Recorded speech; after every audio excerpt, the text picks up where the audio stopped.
नमस्कार दोस्तों, welcome to our channel. आज के लेक्चर में हम यूपी SSC पैट 15 अक्टूबर 2022 को जो एग्ज़ाम हुआ था शिफ्ट 1 उसको डिस्कस करेंगे हम।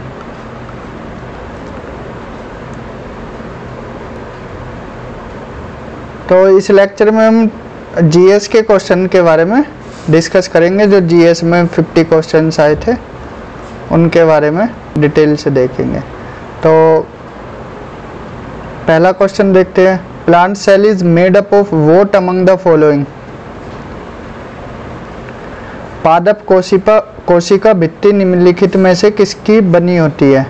अगर प्लांट सेल की बात की जाए, सेल वॉल की, तो सेल वॉल एनिमल सेल में तो होती ही नहीं है, और प्लांट सेल में किसकी बनी होती है, ये बनी होती है सेलुलोज की।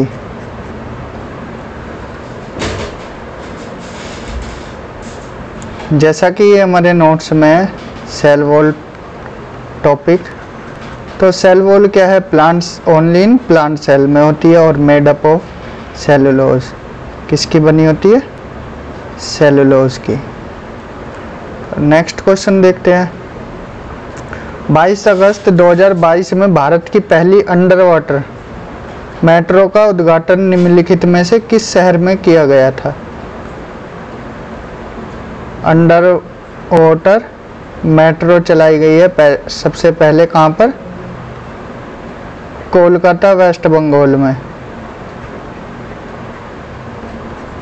तो इसका करेक्ट आंसर होगा बी, कोलकाता। नेक्स्ट क्वेश्चन देखते हैं। निम्नलिखित में से किस देश के वैज्ञानिकों ने पहला कृत्रिम भ्रूण तैयार किया है। विच among the following country scientist have prepared first synthetic Ambrose. तो पहला कृत्रिम भ्रूण किसने तैयार किया, ये इजराइल के साइंटिस्ट ने किया है। तो इसका करेक्ट आंसर क्या होगा, ऑप्शन ए होगा। नेक्स्ट क्वेश्चन देखते हैं। प्रधानमंत्री नरेंद्र मोदी ने निम्नलिखित में से किस राज्य में IIBX India international bullion exchange launch किया है। तो उन्होंने ये कहाँ पर किया है, गांधीनगर में,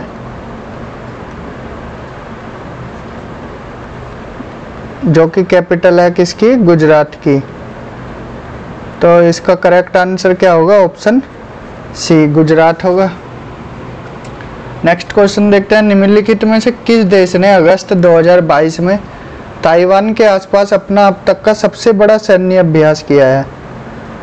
विच among the following countries conducted its largest ever military exercises around Taiwan in August 2022। Current affairs का क्वेश्चन है, मेनली करंट अफेयर्स जुलाई और अगस्त 2022 का ही आया है अगर देखा जाए तो इसमें जो सैन्य अभ्यास है वो किसने किया है, चीन कर रहा है ताइवान पर, ताइवान के आसपास घेराबंदी करके। तो इसका करेक्ट आंसर हो जाएगा ऑप्शन डी। देखते हैं नेक्स्ट क्वेश्चन। भारतीय सेना ने जुलाई 2022 में डैश नामक एक अखिल भारतीय उपग्रह संचार अभ्यास का आयोजन किया था। The Indian army had conducted a pan India satellite communication exercise. Pan India satellite communication exercise, उसका नाम क्या है। इसमें पार्टिसिपेट किसने किया, इसरो ने। तो उसका नाम होगा स्काईलाइट। देखते हैं अगला क्वेश्चन। भारत ने किन दो शहरों के बीच आकाशा एयर की पहली उड़ान का उद्घाटन किया। आकाशा एयर की बात की जाए, राकेश झुनझुनवाला, जिनका हाल ही में देहांत हुआ था, तो ये उनकी कंपनी की है आकाशा एयर। तो उसने पहली उड़ान भरी है कहाँ से कहाँ तक, मुंबई से अहमदाबाद।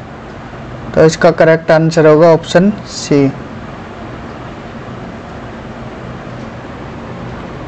देखते हैं नेक्स्ट क्वेश्चन। आज़ादी का अमृत महोत्सव के तहत बढ़े चलो अभियान निम्नलिखित में से किस केंद्रीय मंत्रालय द्वारा शुरू किया गया? बढ़े चलो कैंपेन अंडर आज़ादी Ka Amrit Mahotsav has been launched by which among the following central ministry. तो बढ़े चलो ये किसका है? मिनिस्ट्री ऑफ कल्चर का, संस्कृति मंत्रालय का ये अभियान है। निम्नलिखित में से कौन भारत का पड़ोसी देश नहीं है? पड़ोसी देश की बात की जाए तो ये हम पहले पढ़ा चुके हैं अपनी ज्योग्राफी सीरीज में।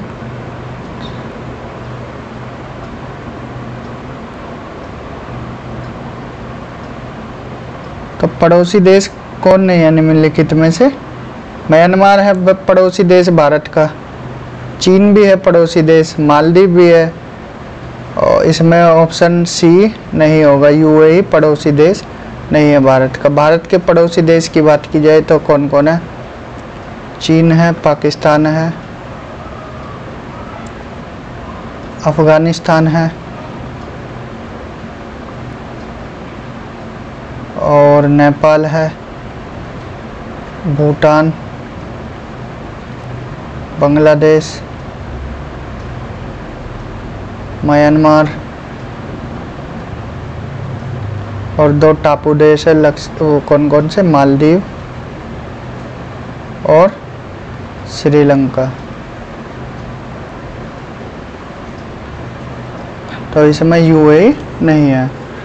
निम्नलिखित में से किस आईआईटी ने भारतीय भाषा प्रौद्योगिकी को आगे बढ़ाने के लिए A14 भारत में नीले कड़ी केंद्र की शुरुआत की है? Which among the following IIT has launched the Nilekani centre at A14 Bharat to advance India language technology? तो A14 भारत की बात की जाए तो ये किसने किया? आईआईटी मद्रास ने स्टार्ट किया है। इसकी शुरुआत किसने किया? आईआईटी मद्रास ने। तो इसका करेक्ट आंसर होगा ऑप्शन डी। देखते हैं अगला क्वेश्चन। किस केंद्रीय मंत्री की अध्यक्षता में चंडीगढ़ में नशीली दवाओं की तस्करी और राष्ट्रीय सुरक्षा पर एक राष्ट्रीय सम्मेलन आयोजित किया गया? अगर राष्ट्रीय सुरक्षा की बात की जाए तो किसके अंडर में आता है ये? रक्षा मंत्रालय के, होम मिनिस्ट्री के अंडर में आता है। और रक्षा मंत्री कौन है? अमित शाह। तो करेक्ट आंसर क्या हो जाएगा? Option A. देखते हैं अगला क्वेश्चन। निम्नलिखित में से कौन सा राज्य भारत में पहला हर घर जल प्रमाणित राज्य बन गया? हर घर जल वाला राज्य पहला गोवा बन गया है। तो इसका करेक्ट आंसर होगा डी। चलते हैं आगे। अंतर्राष्ट्रीय जैव विविधता दिवस किस तारीख को मनाया जाता है? तो अंतर्राष्ट्रीय जैव विविधता 22 मई को मनाया जाता है, इंटरनेशनल बायोडाइवर्सिटी डे।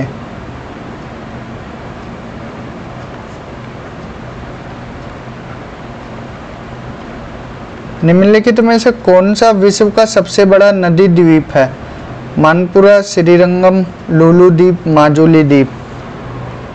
तो क्वेश्चन 34 की बात की जाए तो ये हम अपनी ज्योग्राफी सीरीज में पढ़ा चुके थे। लार्जेस्ट रिवराइन आइलैंड क्या है? माजुली आइलैंड है, जो कि कहाँ पर है? ब्रह्मपुत्र रिवर बनाती है कहाँ पर? आसाम में। तो इसका करेक्ट आंसर क्या हो जाएगा? ऑप्शन डी, माजुली द्वीप। देखते हैं अगला क्वेश्चन। निम्नलिखित में से हंगरी की राष्ट्रीय मुद्रा क्या है? इसका आंसर होगा हंगेरियन फोरिंट, ऑप्शन ए। देखते हैं अगला क्वेश्चन। स्वतंत्रता के बाद भारत के भाषा के आधार पर, लैंग्वेज के बेस पर भारत के पहले राज्य का नाम? तो पहला राज्य क्या कौन बना था? आंध्र प्रदेश बना था, जो लैंग्वेज के बेस पर किससे अलग होकर? मद्रास से अलग होकर पहला राज्य बना था। अक्टूबर 1953 को गवर्नमेंट ऑफ इंडिया ने फर्स्ट लिंग्विस्टिक स्टेट बनाया था, उसका नाम क्या था? आंध्र प्रदेश। ये किसका रिजल्ट था? Death of potty Shri Ramulu. 53 दिन इन्होंने भूख हड़ताल की थी, तो उनकी डेथ हो गई थी। उसके बाद ये डिसीजन लिया गया था। देखते हैं अगला क्वेश्चन।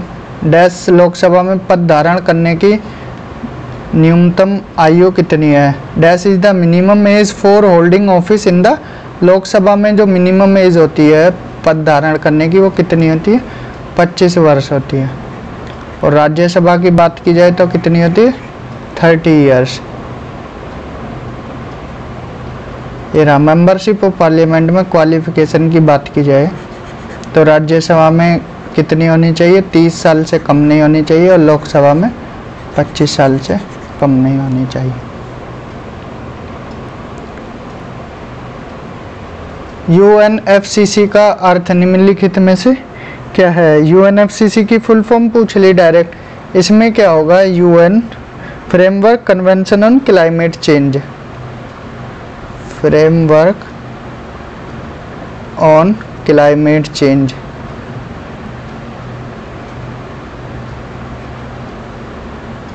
तो इसमें क्या होगा? यूनाइटेड नेशन फेडरेशन नहीं होगा। Framework Convention on climate, framework council, council नहीं होगा, ये काउंसिल नहीं होगा, फेडरेशन नहीं होगा। तो इसका करेक्ट आंसर होगा option B, United Nation Framework Convention on Climate Change. तो ऑप्शन बी इसका करेक्ट होगा।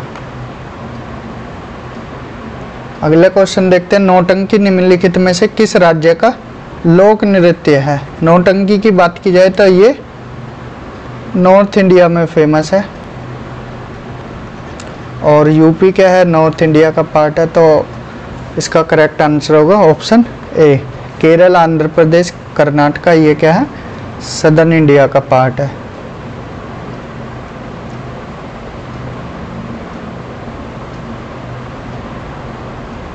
देखते हैं अगला क्वेश्चन। अंतर्राष्ट्रीय ओलंपिक समिति का मुख्यालय कहाँ है? इसमें क्या है? ये कहाँ पर है?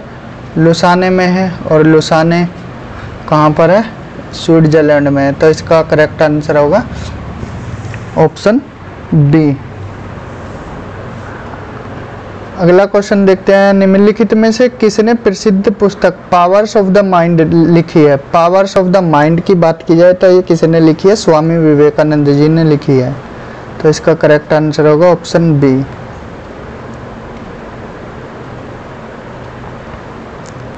आगे देखते हैं। संगमरमर पर पियत्रादुरा या रंगीन पत्थर की जड़ाई का काम। जब आप कोई मॉन्यूमेंट देखने जाते हैं, पत्थर पर जो वर्क होता है जड़ाई का, तो ये किसके टाइम में फेमस था? ये अकबर, शाहजहां, औरंगजेब, इनमें से कोई नहीं। ये फेमस था शाहजहां के टाइम। शाहजहां ने संगमरमर का जैसे ताजमहल बनवाया, काफ़ी चीज़ें बनवाई हैं, वहाँ आपको दिखाई दे जाएगा। देखते हैं अगला क्वेश्चन। निम्नलिखित में से किस युग में तांबे का पहली बार उपयोग किया गया था? तो तांबे की बात की जाए तो ये ताम्रपाषाण, नाम से ही पता लग रहा है। ताम्र का मतलब होता है तांबा युग। तो इसका करेक्ट आंसर हो जाएगा ऑप्शन बी। अगला क्वेश्चन देखते हैं। निम्नलिखित में से किस स्थान पर प्रथम बौद्ध संगीति का आयोजन हुआ? तो बुद्धिस्ट काउंसिल की बात की जाए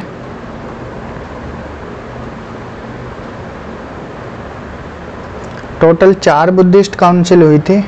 पहली बुद्धिस्ट काउंसिल की बात की जाए तो कहाँ हुई? सप्तकर्णी के राजगृह के पास में। प्रेसिडेंट कौन थे? महाकाश्यप थे। किसके अंडर में हुई? अजातशत्रु के। और जो बुद्धा की टीचिंग्स थी 2 पिताका में डिवाइड हो गई थी, विनय पिताका और सुत पिताका में। सेकंड काउंसिल की बात की जाए तो 383 BC में हुई थी। कहाँ? वैशाली में। प्रेसिडेंट सभाकामी थे। किसके अंडर में? कालाशोक का शासन था उस टाइम पे। थर्ड काउंसिल की बात की जाए तो कहाँ हुई? पाटलिपुत्र। अध्यक्ष कौन थे? मोगलीपुत्र। और किसके अंडर में हुई? अशोक के अंडर में हुई। फोर्थ काउंसिल कहाँ हुई? कुंडलवन, कश्मीर में। वासुमित्रा प्रेसिडेंट थे और किसके अंडर में हुई? कनिष्क के अंडर में हुई। तो यहाँ पर जो बौद्ध धर्म था, महायान और हीनयान में कन्वर्ट हो गया था। तो क्वेश्चन में पूछा गया है पहली बुद्धिस्ट काउंसिल, तो पहली बुद्धिस्ट काउंसिल कहाँ हुई? राजगीर, राजगृह में। तो इसका करेक्ट आंसर हो जाएगा सी, राजगीर। अगले क्वेश्चन की बात की जाए, निम्नलिखित में से कौन वह व्यक्ति है जिसका नाम देवनम प्रिय प्रियदर्शी भी था? तो देवनम प्रियदर्शी ये सम्राट अशोक के नाम है, काफ़ी नाम थे। तो इसका करेक्ट आंसर होगा ऑप्शन बी। अशोक के नाम की बात की जाए, अशोक के काफ़ी नाम थे। अशोक का राज शासनकाल 268 बीसी से 232 बीसी तक चला। पहले उनको चंडाशोक बोला जाता था, लेकिन कलिंग युद्ध के बाद धम्माशोक बोला जाने लगा, क्योंकि वहाँ इतनी हिंसा हो गई थी कलिंग युद्ध में। तो उसके बाद उन्होंने क्या किया, युद्ध करना छोड़ा और धम्म की तरफ चल पड़े। तो उनके नाम की बात की जाए, अशोक के अदर नेम क्या क्या है? प्रियदर्शी, देवमप्रिय, किंग ऑफ मगध, प्रियदर्शी राजा, बुद्ध शाक्य अशोक, धर्म अशोक, ये सब अशोक के नाम है। तो इस क्वेश्चन का करेक्ट आंसर क्या होगा? सम्राट अशोक। नेक्स्ट क्वेश्चन देखते हैं, जब ईस्ट इंडिया कंपनी की स्थापना हुई तब भारत पर निम्नलिखित में से किसका शासन था? गुप्त सम्राट, मौर्य सम्राट, मुगल सम्राट, शुंग सम्राट। गुप्त वंश, मौर्य वंश, शुंग वंश, ये क्या है? ये एंशिएंट हिस्ट्री के पार्ट है। और सीधा सवाल था, मुगल सम्राट के टाइम पे ईस्ट इंडिया कंपनी की स्थापना हुई। कब आई? 1600 एडी में। भूदान ग्रामदान आंदोलन निम्नलिखित में से किसके द्वारा शुरू किया गया था? तो भूदान आंदोलन ये विनोबा भावे जी के द्वारा चलाया गया था। तो करेक्ट आंसर ऑप्शन ए होगा। दांडी नमक यात्रा के दौरान निम्नलिखित में से किस सामाजिक कार्यकर्ता ने गांधी जी को आंदोलन को केवल पुरुष तक सीमित न रखने के लिए राजी किया था? उन्होंने महिलाओं की भागीदारी के लिए भी गांधी जी को बोला और अपनी बात मनवाई। उस टाइम उनकी एज 27 साल थी। तो वो कौन थी? कमला देवी चट्टोपाध्याय।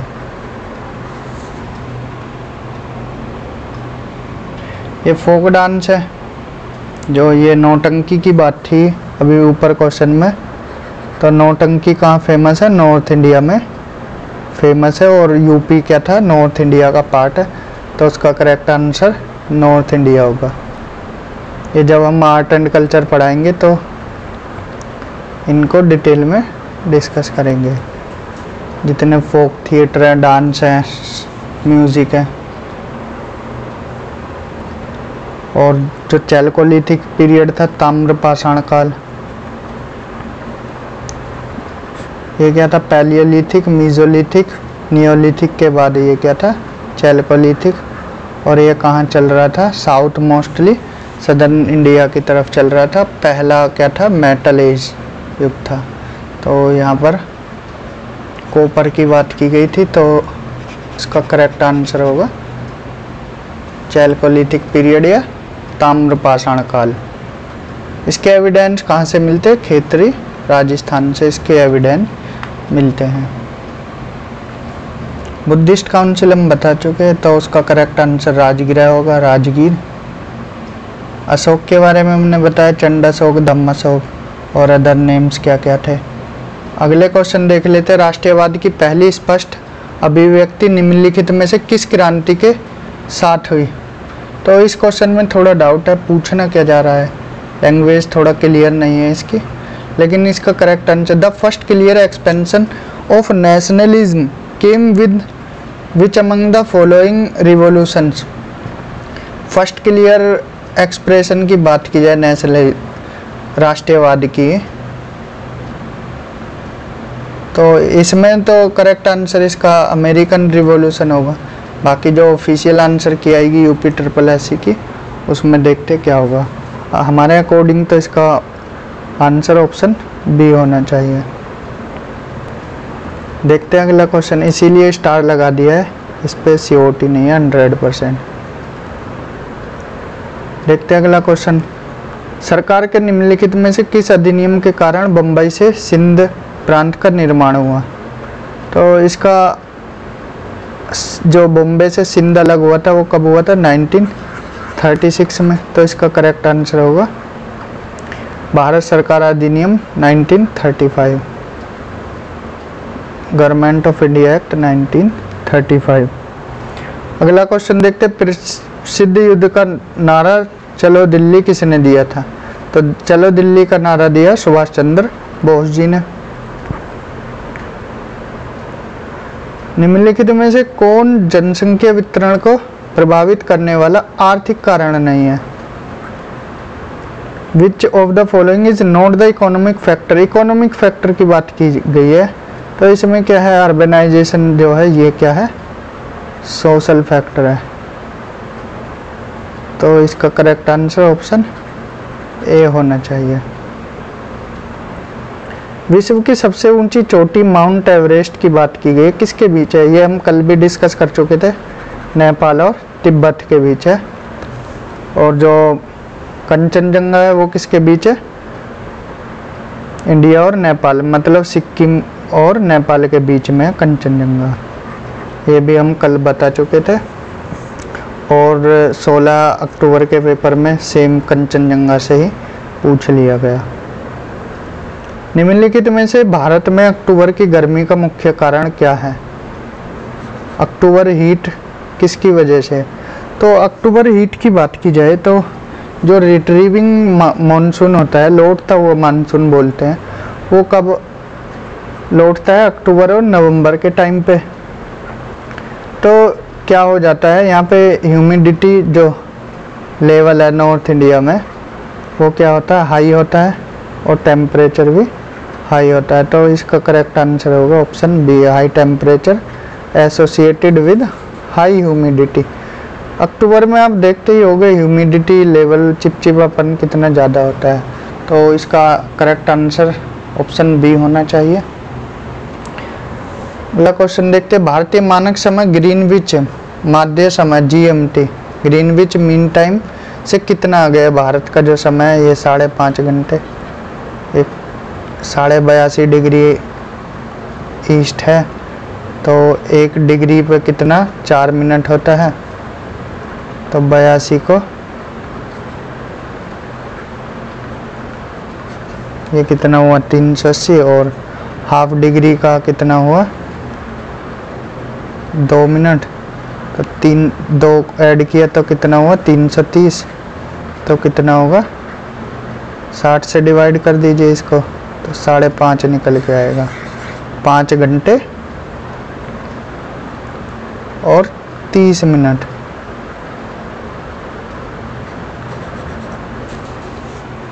चलते हैं आगे। निम्नलिखित में से कौन सा अनुच्छेद भारतीय संविधान में सर्वोच्च न्यायालय की स्थापना और गठन के बारे में है? Which of the following article is about establishment and constitution of supreme court in Indian constitution? Indian constitution की बात की जाए तो सुप्रीम कोर्ट का उल्लेख कितने? अगर जुडिशरी की बात की जाए तो 124 से लेकर 147। ये एक ट्रिक से याद किया था मैंने। AB डिविलियर्स बन गए क्या? ADG, जो साउथ अफ्रीका के बल्लेबाज हैं AB डिविलियर्स, वो क्या बन चुके हैं? रिटायरमेंट के बाद ADG बन गए हैं। A से 1 हो गया, B से 2 हो गया, D से 4 हो गया, तो 124, और क्या बन गए? ADG 147। तो ऐसे याद रख लो ट्रिक से। AB डिविलियर्स ADG बन गए हैं 124 से 147। तो इसका करेक्ट आंसर होगा ऑप्शन डी। डैश के पास मौलिक अधिकार को लागू करने की शक्ति है। Dash has have the power to implement the fundamental right. कौन इम्प्लीमेंट करता है? तो Supreme Court and High Courts करते हैं। भारत में राष्ट्रीय मानवाधिकार आयोग निम्नलिखित में से किस मंत्रालय के अधीन है? NHRC की बात की गई है। तो NHRC क्या है, गृह मंत्रालय के अंडर में आता है। इसमें थोड़ा डाउट है, गृह मंत्रालय होगा, इनमें से कोई नहीं। इसमें भी COT नहीं है। हम पूरा कॉन्फिडेंस से नहीं बोल सकते कि 100% गृह मंत्रालय ही होगा, थोड़ा डाउट है इसमें, लेकिन हमारे अकॉर्डिंग क्या है, ऑप्शन A होना चाहिए। देखते हैं अगला क्वेश्चन। निम्नलिखित में से किसे किसी केंद्र शासित प्रदेश में उच्च न्यायालय स्थापित करने का अधिकार है? वो among the following has the right to set up a high court in any union territory की बात की गई है, तो यूनियन टेरिटरी में कौन पार्लियामेंट कर सकता है? निम्नलिखित में से कौन सा वनस्पति रेशा नहीं है? विच among the following is not a plant fibre? Plant fibre इनमें से जूट है, कॉटन है, फ्लेक्स है, तो नायलॉन नहीं है। ये क्या है, सिंथेटिक होता है, सिंथेटिक। 98 क्वेश्चन की बात की जाए, तारों का रंग निम्नलिखित में से किस पर निर्भर करता है? जो कलर ऑफ स्टार की बात की गई थी, ये हमने कल के लेक्चर में भी बताया था, तो इसका आंसर होगा उसके तापमान पर।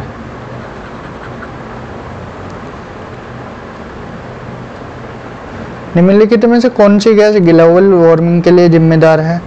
ग्लोबल वार्मिंग के लिए क्या है, ग्रीन हाउस गैस जिम्मेदार होती है, ग्रीन हाउस गैसेस। तो इसका करेक्ट आंसर होगा ऑप्शन बी।